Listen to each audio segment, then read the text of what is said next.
안녕하십니까? 저는 2018-0400 원인제학부생입니다. 오늘 프로젝트 프레젠테이션 비디오에서 처음 소개드릴 논문은 Active Learning by Feature Mixing입니다. 먼저 이 논문이 해결하고자 하는 문제를 소개드리겠습니다. Active Learning은 딥러닝이 방대한 데이터를 필요로 하는 문제에서 비롯됐습니다. 딥러닝은 전통적인 머신러닝과 다르게 방대한 데이터를 이용해서 자동으로 피처 익스트랙션을 수행하는 법을 배웁니다. 하지만 이를 위해서는 많은 레이블링된 데이터가 필요합니다. 방대한 레이블 데이터를 얻기 어려운 분야도 많습니다. 예를 들어서 의료 분야 같은 경우에는 레이블링에 필요로 하는 전문성이 매우 높기도 하고 세멘틱 세그멘테이션 같은 경우에는 레이블링 자체 비용이 매우 크기도 합니다. 이런 분야에서는 딥러닝을 적용하는데 아직 한계가 있습니다. 그래서 이런 한계에 도전하는 것이 곧 액티브 러닝의 목표와 같다고 보셔도 됩니다. 액티브 러닝은 쉽게 말해서 적은 수의 데이터셋 레이블링으로 최대 학습 성능을 달성하는 방법을 연구하는 분야입니다. 액티브 러닝의 대표적인 세 가지 방법을 소개해드리겠습니다. 첫 번째는 이 Membership Query Synthesis라는 방식인데요. 이미 존재하는 데이터셋 외에 직접 생성한 데이터까지 레이블링을 요구하는 방법입니다. 두 번째 방법은 Stream-Based Selective Sampling이라는 방법인데요. 스트림으로 들어오는 개별 데이터 샘플에 대해서 레이블링 여부를 결정짓는 방식이 되겠습니다. 마지막 방식은 풀베이스드 샘플링이라는 방법인데요. 보통 이야기하고 본 논문에서도 다루는 게 풀베이스드 샘플링입니다. 레이블링 데이터셋과 레이블링이 안 된 데이터셋의 전체에 대한 접근이 가능할 때 레이블링 중요도가 가장 높은 샘플들을 애노테이션하는 그런 세팅이 되겠습니다. 본 논문은 풀베이스드 샘플링 중에서도 배치 액티브 러닝 세팅의 문제 상황을 가정합니다. 일반적으로 배치 액티브 러닝은 다음의 과정을 거칩니다. 먼저 프리트레인드 모델을 쓰거나 어떤 랜덤하게 샘플링돼서 레이블링이 된 초기 데이터셋을 바탕으로 모델을 학습시킵니다. 이렇게 학습한 모델을 가지고 언레이블된 데이터셋에 추론을 진행한 다음에 이 추론 결과를 토대로 레이블링한 데이터 샘플들을 고릅니다. 그렇게 레이블링 할 샘플들은 이제 여러 개라는 점에서 배치 액티브 러닝이라고 하는데요. 보통 이 배치 사이즈에 제한을 걸어서 버젯을 설정하게 됩니다. 이렇게 애노테이션을 할 배치 샘플들을 결정했으면은 이걸 오라클에게 넘겨서 애노테이션을 한 뒤에 레이블링 데이터셋에 추가해 줍니다. 이렇게 새로 추가된 레이블 데이터셋을 바탕으로 모델을 학습시키고 이러한 과정을 반복하게 됩니다. 이렇게 한 사이클을 액티브 러닝 라운드라고 보통 이야기를 합니다.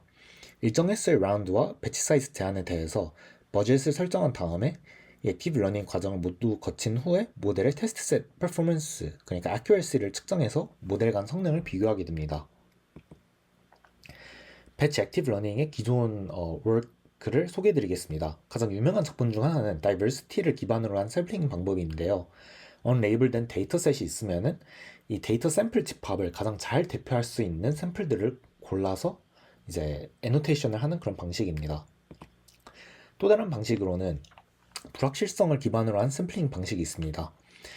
기본적인 인투이션은 모델 입장에서 가장 불확실한 샘플들은 decision boundary에 가장 가까울 것이고 이러한 샘플들을 학습하는 것이 모델에게 가장 많은 정보를 줄 수 있을 것이라는 것이 인투이션이 되겠습니다. 대표적인 방식으로는 이 엔트로피를 기반으로 불확실성을 추정하는 방식과 그리고 두 번째로는 predicted probability의 가장 높은 두 값의 차이를 이용한 confidence margin 방식 등이 있습니다. 본 논문에서는 알파 믹스라는 방식을 새롭게 제안합니다. 한 가지 상황을 가정해 보겠습니다. 예를 들어서 y는 1과 y는 마이너스 1인 바이너리 클래시피케이션을 가정해 보겠습니다. 레이블된 데이터셋이 있을 때 feature representation의 분포가 이렇게 나타나고 여기에 decision boundary가 이렇게 있다고 가정하겠습니다. 각 클래스별로 이 feature representation의 mean vector를 feature anchor z star라고 표시를 하겠습니다. 그리고 두 개 unlabeled sample A랑 B가 존재한다고 가정하겠습니다. 직관적으로 생각했을 때는 B가 decision boundary에 가깝기 때문에 B를 골라야 할 것 같습니다. 알파믹스는 이를 어떻게 확인하냐면요. feature interpolation을 통해서 확인합니다. 예를 들어서 A 샘플에 대해서 각 클래스의 이 feature anchor 사이의 linear interpolation을 구합니다. interpolation 파라미터 알파 값은 작은 값으로 둬서 A에 가까운 linear interpolation representation 벡터를 구합니다. 이 벡터를 final classification layer를 통과시켜서 predicted class를 구해봅니다. 이 예측값과 이 처음 A 샘플의 predicted class를 비교합니다. 이와 같은 과정을 나머지 클래스, 이 -1의 feature anchor에 대해서도 똑같이 수행해 줍니다. 그 결과 이 샘플은 decision boundary랑 멀기 때문에 이 predicted class label 자체에 큰 변동은 없을 것입니다. 그러니까 consistent한 prediction이 있을 건데요. 반면에 decision boundary 근처에 있는 샘플은 interpolation을 작게 가져가도 쉽게 predicted class label에 변화가 생길 것입니다. 이처럼 linear interpolation에 대해서 predicted class label에 큰 변화가 있는 샘플을 decision boundary랑 가까운 샘플이라 추정을 하고서 이러한 샘플을 annotate 하기로 결정하게 되겠습니다. 그래서 구체적으로 본 논문에서는 이런 inconsistency가 있는 샘플은 새롭게 배울 novel feature가 있을 것이라는 이 핵심 인투이션을 가지고서 알파믹스를 제안하고 있습니다. 알파믹스 방법론을 좀 구체적으로 살펴보겠습니다. 우선 기본적으로 어떤 뉴럴 네트워크가 있을 때 마지막 linear classifier layer를 classifier layer FC라고 하고 그 이전까지의 네트워크를 인코더 네트워크라고 하겠습니다. 이 인코더 네트워크를 통과해서 나온 벡터를 바로 그 feature representation이라고 하겠습니다.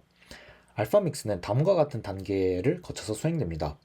우선 첫 번째로는 초기에 레이블링된 데이터를 이용해서 랜덤하게 샘플된 그런 레이블링된 데이터 샘플들을 이용해서 모델을 학습시키고 각 클래스별 feature anchor를 구해줍니다.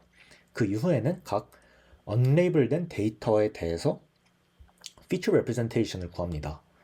이 feature representation을 구한 뒤에는 어떤 사전에 어떤 방법에 의해서 정의된 이 interpolation 파라미터 알파 값을 결정짓게 됩니다.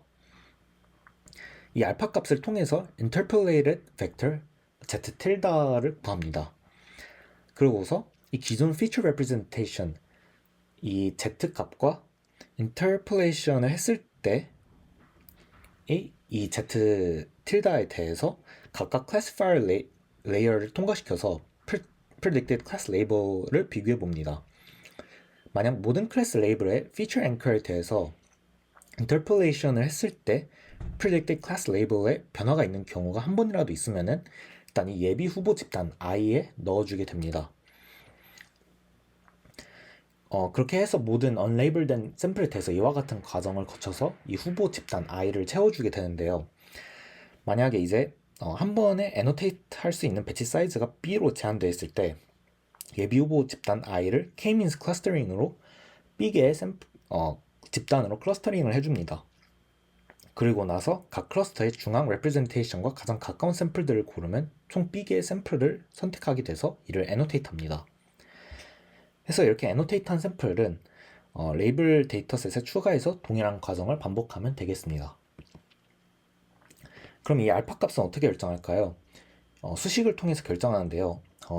쉽게 말해서 입실론의 L2 norm constraint를 가질 때 interpolated feature representation을 이용해서 수도 레이블 y star 사이의 cross entropy loss를 의 변화를 극대화시키는 알파 값을 dual formulation을 통해서 구한 최적의 값을 이용합니다. 본 논문에서는 입실론 값으로 0.2 나누기 square root of 이 feature representation의 dimensionality 값을 사용했습니다. 실험은 다음과 같이 진행했습니다.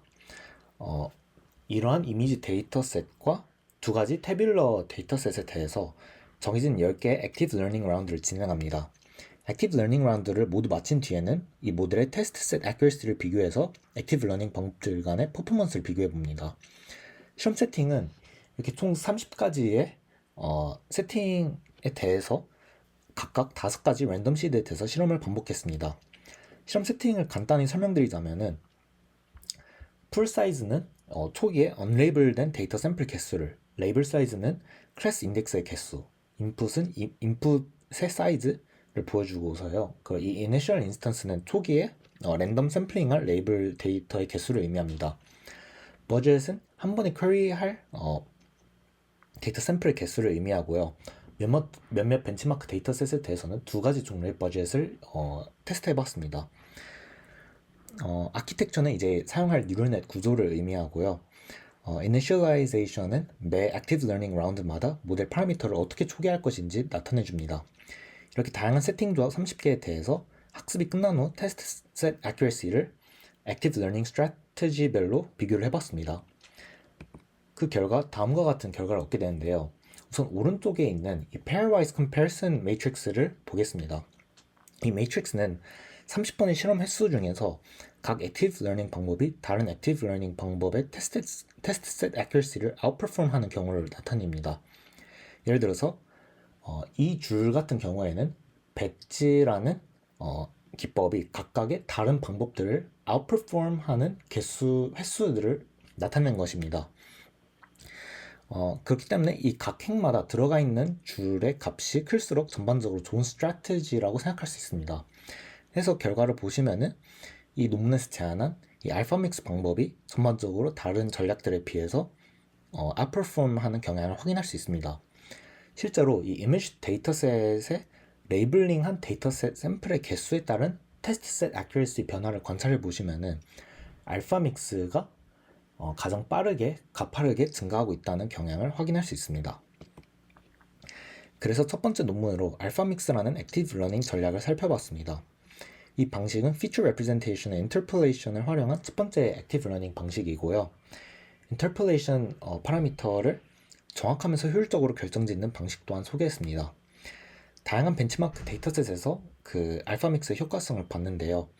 본 논문에서는 이제 실생활 애플리케이션에 대해서도 테스팅이 추가적으로 필요하다고 기술을 하고 있습니다.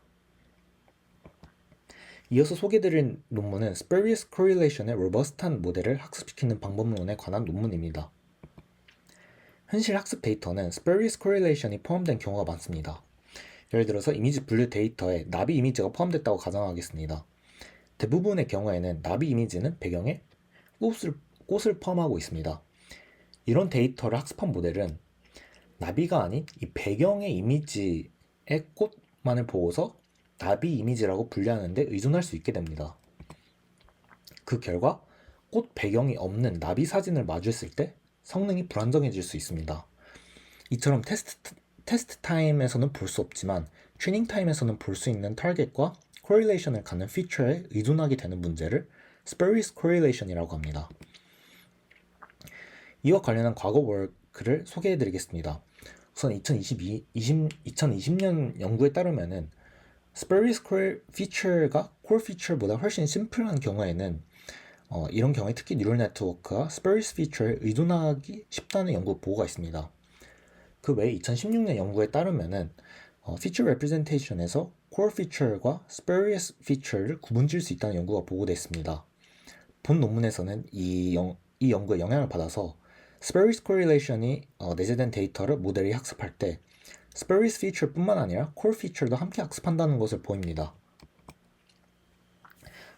한 가지 예시 preliminary experiment로 waterbirds 데이터셋을 이제 활용합니다. 새를 waterbird와 groundbird로 분류하는 태스크인데요.